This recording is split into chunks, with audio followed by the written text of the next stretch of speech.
Now, yeah, I think it is a little bit weird to see me flying a industrial or a mining ship, but I blame the Rorqual.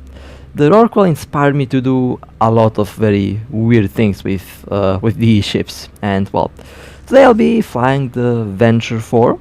Now, the Venture is one of the OG combat mining ships. A lot of my friends fly this ship as a bait ship in low sec. They basically sit inside belts in low sec, in low sec, and they wait for interceptors, for frigates, for cruisers, and they win a lot of fights with these ships. Some of them actually use this ship for low sec hunting.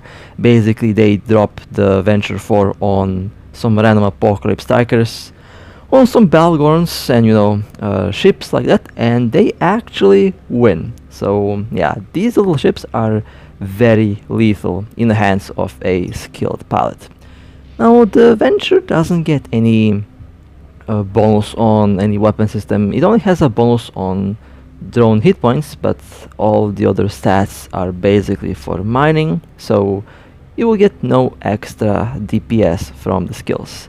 And the other stats of this ship are okay. The Venture is technically a frigate. The Venture should be called the Endurance.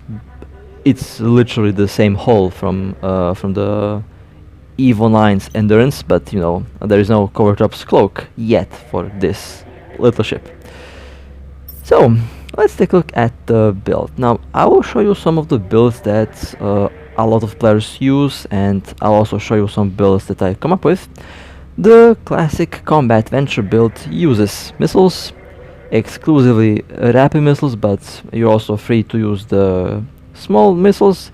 However, the rapid missiles don't use a lot of power grids, and they give generally the best average DPS output. Now I recommend that you don't use C-types on a bait Venture, because eventually your ship will probably be destroyed. I mean, I think that's the beauty of baiting in low sec or null sec. You can destroy targets, but there's also a risk of being destroyed. So yeah, don't use the modules that I have here. Now you might be wondering, why do I use a Predator Web? Well, in this station I actually don't have anything else besides a Predator Web, so I just use the module that I have, but in most cases I use the Republic Fleet webs. Now for the drones, you can use the Mark 7, Mark 9, in some cases the faction drones, but the faction drones are a bit expensive, and I would say they're not worth the ISK for this ship.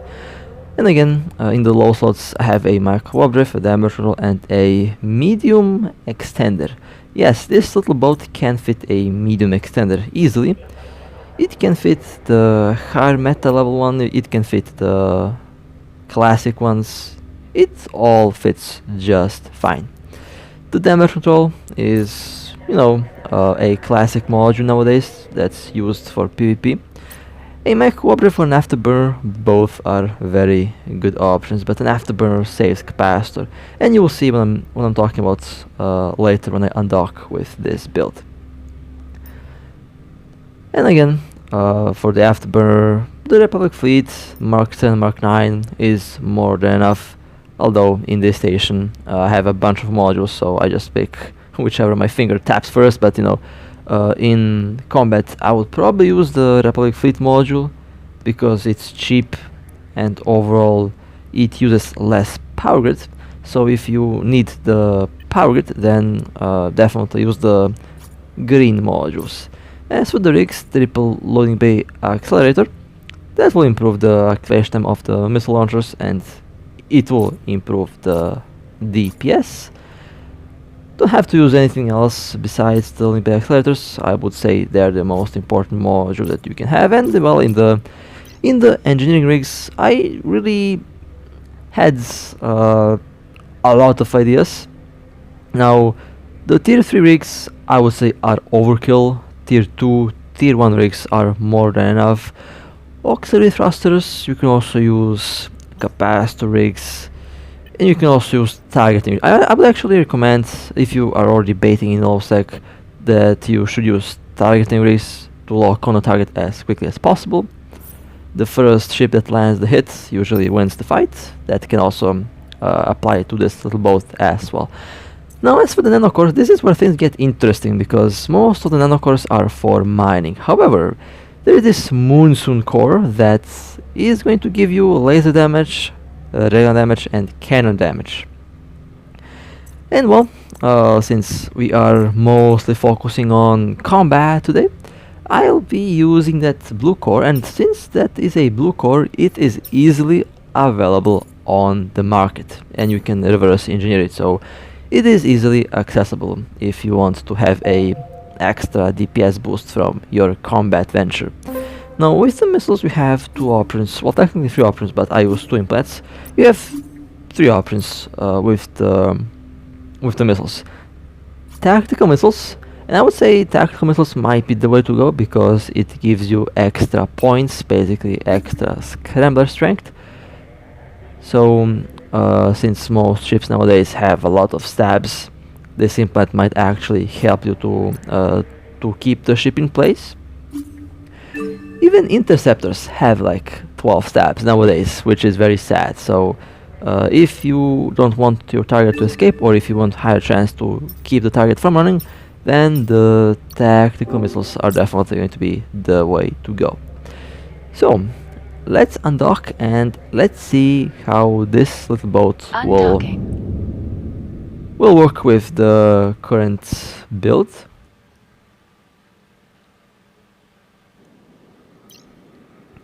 Now, one good thing about the Venture, it doesn't have a lot of modules. Or it's a bad thing. I think it's a good and a bad thing. Good thing, because I'll have to spend 17 minutes to adjust the modules, and the bad thing, well, I am pretty limited in the builds that I can do, but it should not be a big problem. Well then, this thing has 7.3 thousand shield hit points. I'm actually very happy with the shield hit points there. It's actually surprisingly quite tanky, with a medium extender of course, and with a unit that gives you extra shield on the extender.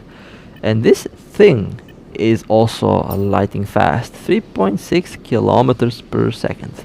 I did not expect this little ship to be this fast, but it's very quick, and I like speedy ships. Now the DPS is 532.68, and I think for a frigate I would say that seems to be okay. Now this is more of a this build has DPS, but it also has tank. Basically the extender and damage control are the two main PvP modules nowadays. And here is where I thought about using capacitor rigs. I don't have enough power to use a micro drive, extender and damage control at the same time. Now this can be crucial because in some fights you will have to use the extender, micro drive and the damage control at the same time. But currently with this build I don't have the capacitor for it, so yeah, that is one thing that I don't really like about the current setup. But if I change the rigs into the capacitor rigs, then it should not be a problem. You should be able to have enough capacitor and speed basically to work flawlessly. Now let me see what other module I have here. So you can replace the extender into an adaptive, which will give you extra passive tank, but the extender gives you a lot of shield hit points, and a lot of extra shield hit points with a damage control is a very good combination. Now you can add a ballistic control, and a lot of my friends actually run this exact build with a ballistic control and damage control. Some of them go the extra mile and they replace the damage control into another ballistic control, so basically a full-on glass combat venture. Now they usually run the Venture 3, while the Venture 4 has some advantages, but the Venture 3 is basically, I would say, the sweet spot because it's relatively cheap and it has about the same performance. Undocking. So all the builds that you see here, you can apply on the Venture 4 and Venture 3 because they're almost the same ship. I expect the Venture 4 to be changed in the future, and I'll definitely be paying a close eye on that. So now I have a little bit less tank. This is the afterburner speed, 1.4 km per second, which is still really solid. Pretty fast for an afterburner and pretty fast for for this thing, I would say. Although I'm fairly sure a lot of you guys who have better skills and a better nanocore might push more speed out of this ship, so this is definitely not the maximum possible speed that you will have on this ship. The DPS is okay, 688.56, which is, for a frigate, for a mining ship, pretty solid. The damage control is going to give you some nice resistance for a short while. You can technically add 2 scramblers with the tactical missiles and you have like 10-12 points, so that would be enough to hold most ships. 23,000 hit points when the damage control is active. Still pretty good, and should actually last for quite a while against Docking request another accepted. frigate or destroyer or a interceptor. So what else can I do with this little boat? Well, we can do a build like this with an afterburner. Now we have a lot of extra capacitor, and well, let's do something a bit more unconventional, something a bit more different. This is a venture that uses medium autocannons and well, basically retains the same build as before, with the only difference being that I can't use a extender, so basically forced to run a damage control, afterburner or micro operative and a gyro stabilizer. So you can technically change the modules a little bit so that you can buy as much power grid as possible. You don't have to use C-types. The Republic fleet autocannons are more than enough, and you can also run a build like this. I have the burst aerators, and I had to change to the power grid rigs because, well, autocannons do use a lot of power grid. Now, as for the nanocore, well, I'll be using the blue one, the Monsoon nanocore, and I'll be swapping the main attribute to cannon damage, plus 14.40% extra cannon damage. Okay, well, let me do that right here so that you can see what I'm doing. Okay, attribute selected. Let's quickly go through the appearance customization. You can... Whoops, I almost destroyed my microphone there. So you can't really choose a lot of color options on the blue nanocores, so basically the default look is what I will pick here.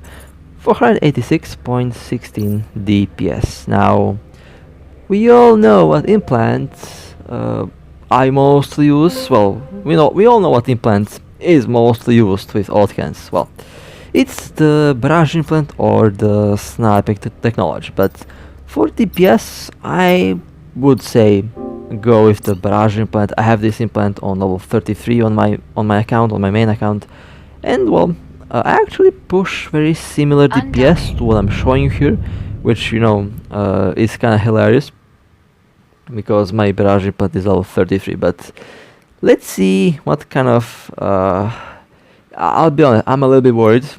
I'm always worried when I test out the barrage implant on any ship because usually the DPS on this thing is, yeah.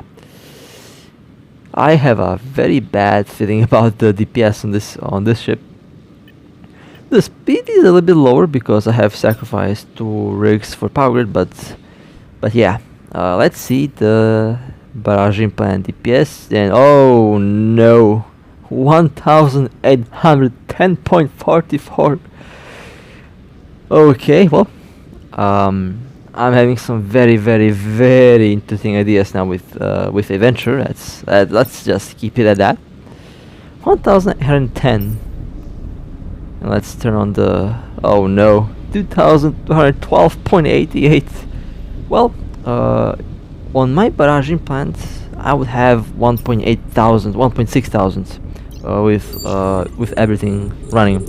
So yeah, that's still pretty terrifying DPS. And yes, this thing is just spitting bullets. And the thing is, with this current rate of fire, it actually does apply that DPS. Anything faster than this and you will have wasted DPS.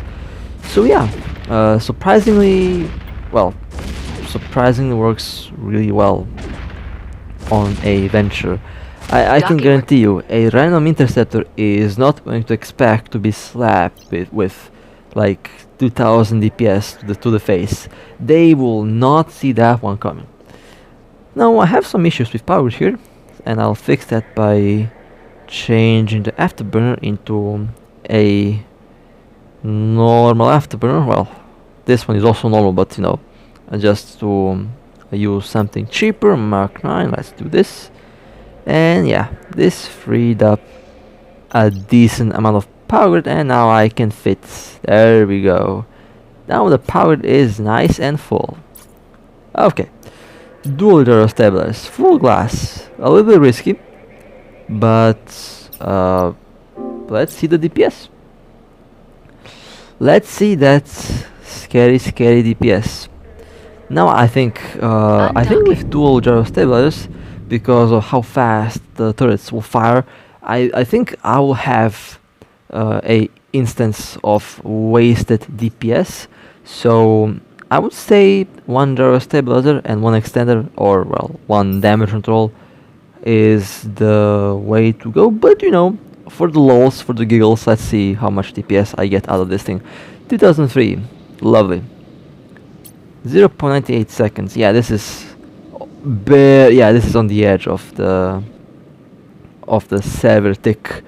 So you will have some wasted DPS in the longer run. 2.4, and with the second one, 2,108.23 DPS on a mining ship, on a venture, on a frigate. Yeah, I can see a venture fleet happening. This is just ridiculous, honestly. And you can get about the same DPS on a venture 3, which is like 30 million on the market. So yeah, definitely something hilarious and funny. Now next we have railguns. Well, since you know the implant has a, not implant, but since the nanocore has a bonus on railguns, why not try something out with railguns? So I'll be swapping the implants to the railgun bonus. It's basically the same bonus, 14.40%, and I also swapped all the modules and all the rigs to benefit railguns, and well, 485 DPS. Now I wasn't able to fit C-types. Unfortunately, C-types do not fit unless I go and spend like, I don't know, 500 million on rigs, and I just don't want to spend that much ISK on rigs. I try to keep this as cheap as possible, so I have to work with what I have, so that means I have to use the green module. But again, I recommend that you use the faction modules, the green modules, or even the normal modules, because you eventually the ship will die, so you have to make the loss as cheap as possible, but at the same time you also want to have the ship performing as good as possible. Okay, 14.40%, 513.84 DPS, that's lovely. Now with the railguns we have two options. We have the thermal circulation and you have the high power call. Now the thermal circulation got buffed recently, and you can charge the implants on the station, and you can charge the implant on the rock in the asteroid build. And ironically, when you shoot at rocks, someone might think that you are mining. They'll have no idea that you are actually charging up an implant to ruin someone's day. So yeah, I'll show you how that works in a moment. Again, one reason why I like to use the railguns on this thing is because of how sneaky it can be. There's a very almost very little difference when you look at a venture from a third-person view. It's very little difference in between a laser and a railgun, because both kind of look the same, and that is one surprise factor that you can give to someone who is hunting miners. They will not see this one coming. It's so funny. It's really hilarious with what type of things, what type of ideas you can come up with these ships. And well, you can charge the implant on the station, and you have basically two options. You can charge the implant on the station and warp to the belt, or basically warp to the belt and charge on the rock. Now, the downside of the thermocirculation implant is the fact that it doesn't last that long. You must not let this implant overheat. If it overheats, you are in a very, very bad spot, because the DPS falls down significantly and you have to wait for the cooldown to finish to retain the previous normal DPS. So basically you have to shut down the implant at about hit level 96. Never let it hit 100, because it does ruin the DPS.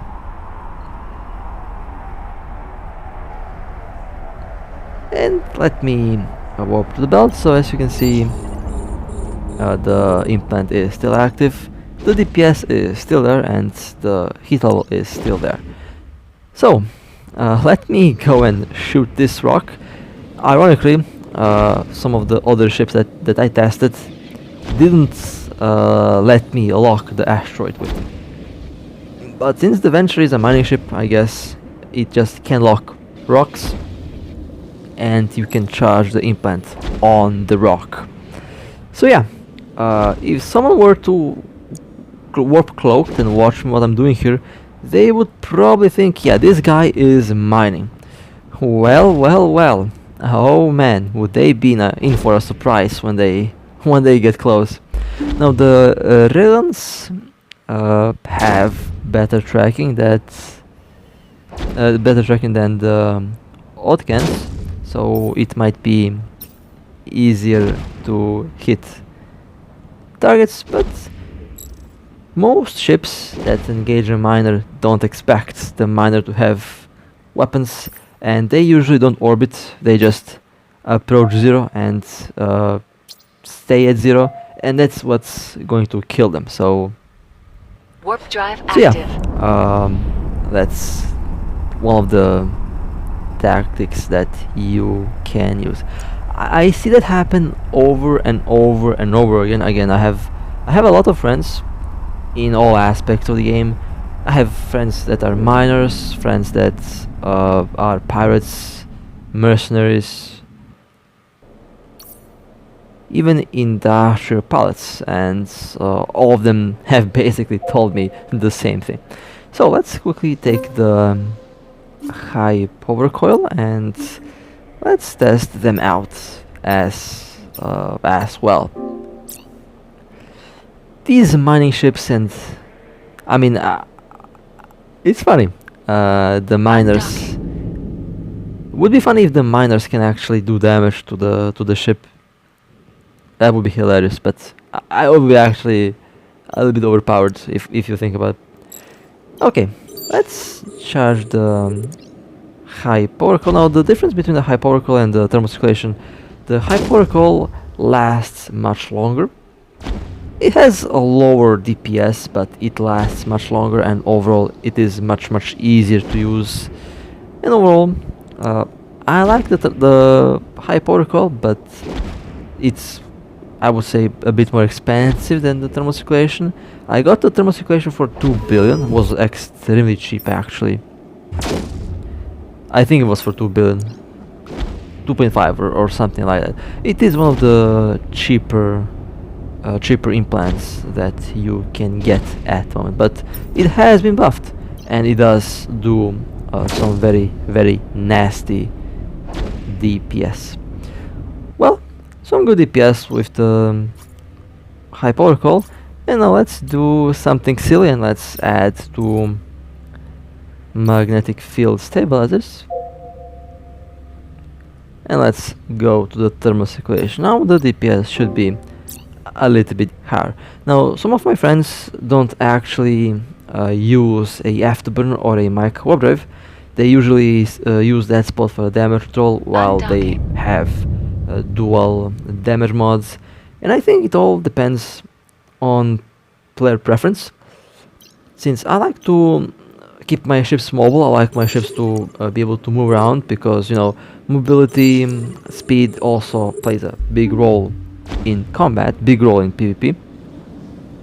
And since I usually fly ships that are fast, I feel a lot more comfortable if my ship has an afterburner, but it doesn't have to have an afterburner or a micro warp drive all the time. There is a lot of different builds that you can do with these ships. These are just some of the builds that I know, some of the builds that I come up with, and some of the builds that I have seen in action. So let's quickly charge up the implant. 1118.88 DPS, not bad at all. With my level 30, I actually upgraded the thermal circulation to level 30 because I just really like how the implant worked on my Megatron Striker, and my DPS with this build would be about 1000, and so about 1120, something like that. So a little difference between this DPS and my personal DPS, but in actual combat, not many frigates can last that long against 1000 DPS. So yeah, kind of a crazy idea. And now let's just take the high protocol implant as well, just to show the maximum DPS with this one, because, well, I like to show you all the sets, because usually when I miss something, I try to cover it in the next video for the ship, and I used to miss a lot of different builds and ideas, so I'll probably add them at one point. I mean, again, there is thousands of builds that you can use on your ship. Kind of difficult to put all of them in one video. 1,400 DPS, really good DPS output. I like how this looks. It's a very nasty little boat. Okay, now let's do some combat. You might be wondering, well, where is the laser rig? Where's the laser build? Well, unfortunately, this ship cannot fit 3 medium pulse lasers. I tried all combinations, and I always have lack of power unless I spend an absurd amount of ESC for the ship. But since this is a Venture 4, and since this ship will probably die at one point, I mean, you know, it's a bait ship. Eventually it dies. I mean, all bait ships eventually go down. You want to have the price of the ship as low as possible, so no integrations, nothing too expensive, nothing too fancy. So that's how I view this ship.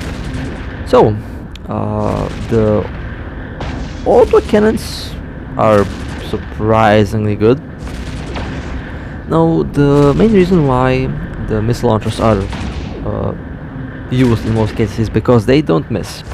Missiles don't miss. I mean, it is literally in the name. So one of the main reasons is because of that, and they do apply some very good damage on frigates. Now the main target with a battle venture is a bomber, a interceptor, a frigate, in some cases destroyers, in some cases cruisers, or if you are one of my friends, then your target is an apocalypse striker, you know, a Belgorn, a space pan. I'm not joking. I've seen some of my friends yeet a venture at a Barghest and they kill it. So yeah, it's insane, it's funny, but that's what makes EVE special. Silly things like that do happen. They are fun, they're hilarious, and you can really see a player's, I guess, skill level or a player's understanding of the game when they pull off something crazy as that. And I think you all know that I love to do crazy things, and lately I've started to do some crazy things. Let's say more videos on that are coming, but yeah, I started to do some things that I didn't think that I can pull off, but I'm getting there. One of those things is blowing up a Balgorn with a venture. That's on the list, and will be up in a couple days if I get lucky. Although every time I get the chance to actually kill a Balgorn with a venture, I'm asleep. And you might be wondering, how is that happening? Well, I have no idea. It's just bad luck. Like, for example, today a random Balgorn appeared, and well, my revelation killed it. But when I fight the venture for fun, nothing ever pops in. It's just, you know, Murphy's Law and just some bad luck on top of that. But you know, eventually it will be there. I also will change the build on my Stabber 2. That thing is a very crazy ship as well. You will see what I'm talking about in the 4,000 subscriber special video that's coming up this weekend. But I'm very impressed by the performance of the Stabber 2. That thing is crazy. I love that ship a lot. But enough of that, enough of the other ships. Let's go back to the battle venture. So, you know, flying this ship in this way, doesn't really feel like I'm flying a industrial ship. It has some good DPS. It reminds me on the Garmur. It reminds me on some of the faction frigates that I tried out a couple weeks ago. That's the performance that I am currently getting out of the venture. Now this is with a customized build. I did use one adaptive and one medium booster just so that I have some form of tank, but I would not use this ship for ratting, although ironically it works really well. Somehow it works really well, but I wouldn't be using it. It's just, you know, not really a ship for the job, but just to test out how the ship feels, how the ship works. And honestly, I feel like the missile launchers feel a lot more natural than the turrets. I mean, after all, in the end, you can use both. I mean, it doesn't really matter what weapon system you use in the end. I would say that you should use the weapon system that you have skills for. If you have skills for missiles, go for missiles. If you have skills for turrets, go for turrets. If you have skills for, I don't know, railguns, go for railguns. Lasers, you know, perhaps if I really pick the modules wisely, I might be able to fit the pulse sliders, but I don't want to have the pulse sliders like Mark 1 or Mark 2. That is too low. Optimal, let's say Mark 7, Mark 9 would be the sweet spot, but definitely not below that. However, in the end, I think the DPS difference is not going to be much, but there is going to be a significant DPS difference if we compare, let's say, if we compare the railguns with lasers or autocannons. Then there is a chance that the lasers will actually be the lowest in performance. And again, this is also one of the reasons why I didn't include the lasers. And besides that, if I want to retain the performance, I have to waste like a lot of integrations, and since I said to myself no integrations today, no integrations on the Venture Force, and that's basically that integration, that build with the lasers flew out of the window. But do tell me if you manage to slap the medium pulse sliders on the Venture. Now, having, let's say, medium artillery cannons, that wasn't possible. They just use way too much power grid, unfortunately. But I think I can use the normal medium missiles, which is kind of funny. But yeah, I think the only long-range weapon system that you can fit on the Venture is the missile launcher system, the medium missiles. But anything else, I think it will simply not fit due to the limited power that you have on this ship. Well, the Venture 3 definitely can speed tank. It's a very... It is surprisingly a very fast ship. Now, when I tried out the Venture 3, I think the Venture 3 doesn't have 3 rig slots. And I think the main issue with the Venture 3 would be the low rig slot. It has like 2 combat and 2 engineering rigs, while this ship has 3 of both. So you will get more DPS out of the Venture 4, you will get more speed or more capacitor out of this ship, and probably even more power grid. So it's definitely easier to fit a Venture 4 than a Venture 3. However, we also have to account the price difference in the 2 ships. We can buy like 10 Venture 3s for 1 Venture 4, and I believe you can buy like 20 or 30 Venture 3s for 1 fitted Venture 4. So there is also that important aspect. Have to include the price while talking about the ship, because the Venture 4 doesn't come to a cheap price. However, it is not that expensive as well. It is like, I think, like 350 250 million, which honestly is not too bad. That's as much as I think a assault, the stir costs, something like that. Definitely feels like the cost of an interceptor, tier 10 interceptor.